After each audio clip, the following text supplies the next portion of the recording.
sortons d'une audience que le président du Faso, son Excellence le capitaine Ibrahim Traoré, a bien voulu accorder au ministre en charge de l'industrie et du commerce des pays membres de l'AES. Nous sommes réunis ce jour à Ouagadougou dans le cadre de l'opérationnalisation des conclusions et recommandations de la conférence des chefs d'État de l'AES qui s'est tenue à Niamey le 6 juillet 2024. Et nous, ministres en charge de l'industrie, nous sommes donc chargés d'assurer la mise en œuvre de toutes ces recommandations, notamment en ce qui concerne le volet développement et intégration économique.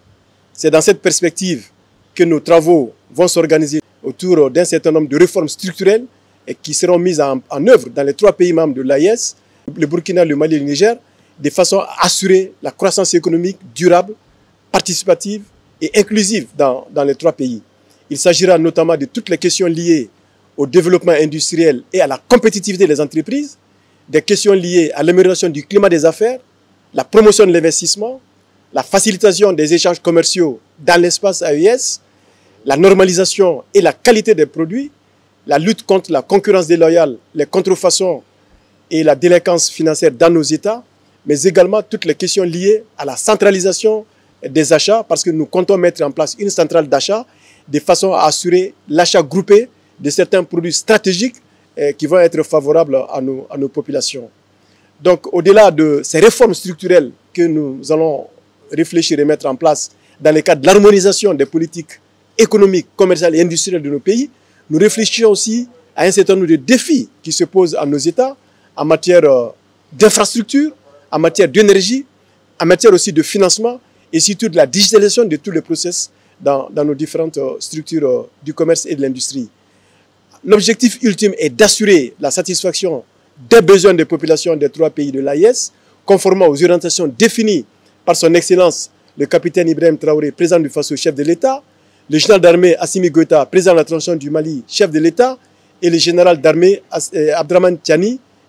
président du Niger. Je pense que ces orientations-là vont nous permettre de bâtir une politique fondée sur le développement endogène. Autrement dit, la capacité des 3 pays à produire les biens de consommation, les biens de services et des biens d'équipement. La capacité des 3 pays à nous approprier de nos ressources naturelles pour les affecter au financement de nos développements. Et enfin, la capacité de nos pays à réaliser les infrastructures de base qui vont être de nature à soutenir le développement économique durable et inclusif de nos pays. Alors nous avons reçu les orientations